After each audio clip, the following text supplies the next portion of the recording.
What is going on, guys? Septile MC or George here, coach of your San Francisco Arcaninos, here to bring you my GBA Season 10 Week 3 pre-match analysis against the San Diego Snugglers. I'm going to do it a little bit differently this time, where I'm not just going to be going through my team. I'm actually going to be going through the prep team that me and Hayden built, well, he built, and what we think he is going to bring against us. So a little bit of a different dimension to this whole thing, more of a pre-match analysis than just a team builder. I figured that would be a little more interesting for everyone.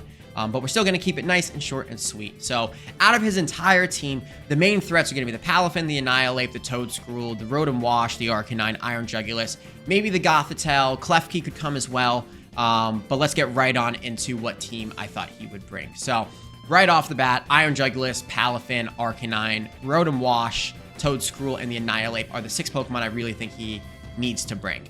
Iron Jugulus, I put the Booster Energy on it just because we think with Booster Energy max speed, can outspeed the entire team, and Air/Hurricanes kind of hurt me, and the Dark Pulse and the Earth Power would be just for coverage.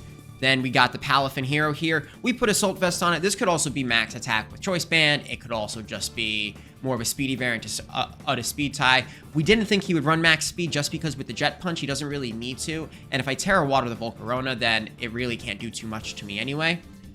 The Arcanine here has enough speed to outspeed a max speed Gyarados. And the coverage, I think he needs to run all this coverage. Extreme speed would be more for the Regieleki or to pick off a set of Volcarona. Wild Charge for Terra Water Volk, as well as the Gyarados, the Flare Blitz for coverage, for stab, and then the Close Combat is for the Chi-Yu. Next, we got the Rotom Wash here. We think it'll be a Choice Scarf variant with max special attack, modest nature. It's enough speed to outspeed a max speed Hawlucha. It's not going to outspeed it after Unburden. However, with its natural bulk, as well as the fact that with the modest nature, it picks up a lot of clean KOs or does a lot of damage with Volt Switch. We don't have a ground type on the team, so we think that this is a pretty standard set that they should run. Next up, we have Toedscruel here. Toedscruel is an essential part of this team, and you guys will see how he built to defeat it. Toedscruel is the only ground type he has. This is the only counter he has to Regieleki. And if we find a way to take out the Toedscruel, Regieleki is going to have a lot of fun in this game. And last up, we have Annihilate here, which is just going to be a standard, especially defensive spread with Bulk Up. I see him running Drain Punch, Rage Fist, and the Thunder Punch. The Thunder Punch is kind of crucial coverage for him because, again, the Terra Water Volk and the Gyarados. So that's the team that we had running for our prep. And now let me get right on into our team. So I'm going to start off with our lead here. So right now we have lead Hawlucha. So lead Hawlucha, it's going to be with the Limber ability, so it's not going to have Unburden. The reason being is I'm not using this with Grassy Seed, so I'm not too concerned about it. And Klefki and the Rotom may want to spread around T-Waves. If that's the case, then this is actually a safe switch. He may waste a turn trying to go for it. Nothing takes a CC or a Brave Bird on his team. After looking through what would work better, me and Hayden kind of decided Brave Bird would probably be the first move I click turn 1. It hits everything on his team. The Rotom takes about 40% from a Choice Banded Adamant Brave Bird.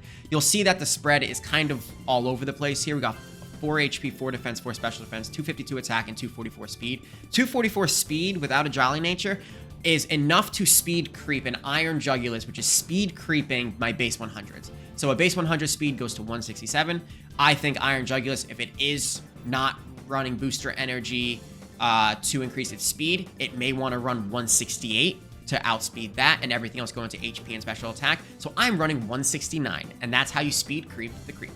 And then the 4 HP, you need 12 HP EVs in order for you to get 2 extra points in there. So you run a 4 to get the 1, and you can put the other 4 in defensive special defense. Gives you just a microscopic amount of bulk. You'll see that on pretty much every single spread here now. Going after that, we're going to go off into the Volcarona. So the Volcarona here is actually a Choice Specs Terra Fire set.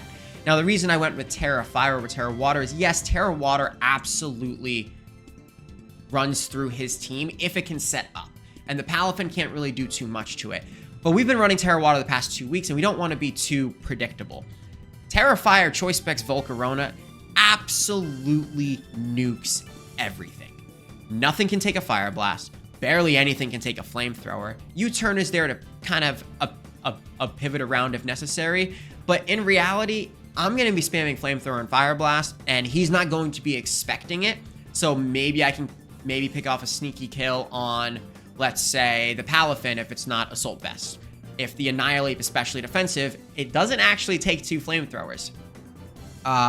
And then I'm running just enough speed to outspeed base, I think, the Arcanine on this thing. I don't remember off the top of my head. And then I'm running 76 defense. The reason I'm running defense over HP is because realistically speaking, I have a feeling Jet Punch is going to come out, and I can survive a Jet Punch with 76 HP and maybe even a little bit more. So I just put it right into defense there.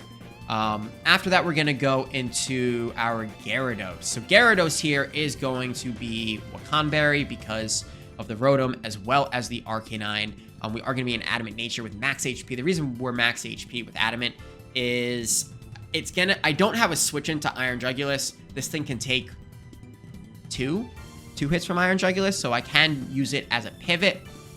And then I do have Dragon Dance, Waterfall, Outrage, and Earthquake there. So the Outrage is basically, if he doesn't bring Klefki, he actually doesn't have a switch into Outrage. If it's late game and I get a +1 and things are weakened enough, Outrage may actually be able to sweep through his team in the end game. So that's kind of there for that. It's mainly there for the Rotom though. And other than that, it's just going to be Waterfall and Earthquake. So let's get into the Amoongus now. Let's get into Amoongus. So Amoongus is just a standard physically defensive spread with max HP, max defense. We got the Spore, Clear Smog, Giga Drain, and Toxic. The Spore is very self-explanatory. It's one of the best moves in the game if you have it. Giga Drain for some recovery. Toxic is going to be for the Toedscruel as well as to kind of spread some chip damage around if I want to wear down his team. I don't have Hazard, so I feel like the Toxic is going to be good. I could also maybe try to predict a switch into Toedscruel if he goes for it. To kind of absorb the Spore, I can go for Toxic instead, so it's kind of just there for that. And Clear Smog is to stop and Annihilate Sweep from absolutely ruining my soul. After that, we're going to go into the Rillaboom. So Dun Dun Hey this week is actually running the Surprise Sweeper Spread. And I am running 148 HP, 252 attack with an Adamant Nature. We got 100 speed, so that we always outspeed Iron Jugulus after +1. And yeah, this thing is surprisingly strong, surprisingly bulky. Not even surprisingly bulky. We all knew that it was bulky, but 125 base attack is nothing to laugh at, especially with Adamant. If you get up a Trailblaze and the grassy terrain is up, +1 defense, and then you're able to get up the swords, and it's a lot of setup. But if you get it, this game is over. Especially if he doesn't run a Choice Scarf Mon. If we're able to get this thing up, Acrobatics tears through his team. Clean.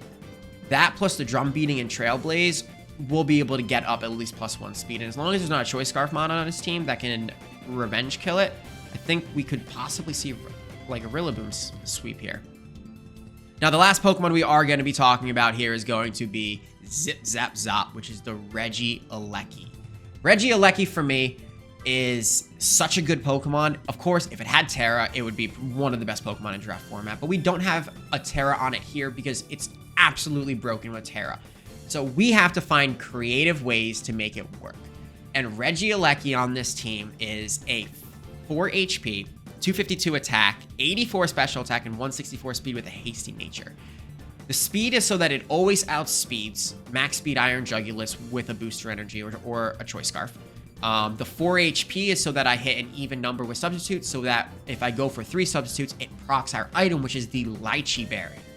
Lychee Berry being proc increases the power of Acrobatics, gives me +1 speed, as well as gives Extreme Speed a much needed boost. So the Extreme Speed then can be used to maybe Revenge Kill a Palafin, surprisingly, Revenge Kill an Arcanine if he has Extreme Speed, and the Acrobatics is mainly there for the Toedscruel, as well as the Annihilate. So the Annihilate most likely will be especially defensive spread. If it's not, then T-Bolt may be the best option early on. But if it's the end game, Acrobatics coming out does a boatload of damage with the Lychee Berry and without an item. Toedscruel takes 40 to 46%, I believe the roll is, with an Acrobatics without a Lychee Berry and without having the 110 base power. So if we get up a substitute on a switch, this is the whole thing with this mon, is it forces so many switches. I'll be able to go for substitute, and then he'll probably have to switch it right into Toad Scroll, not expecting more of a physical spread.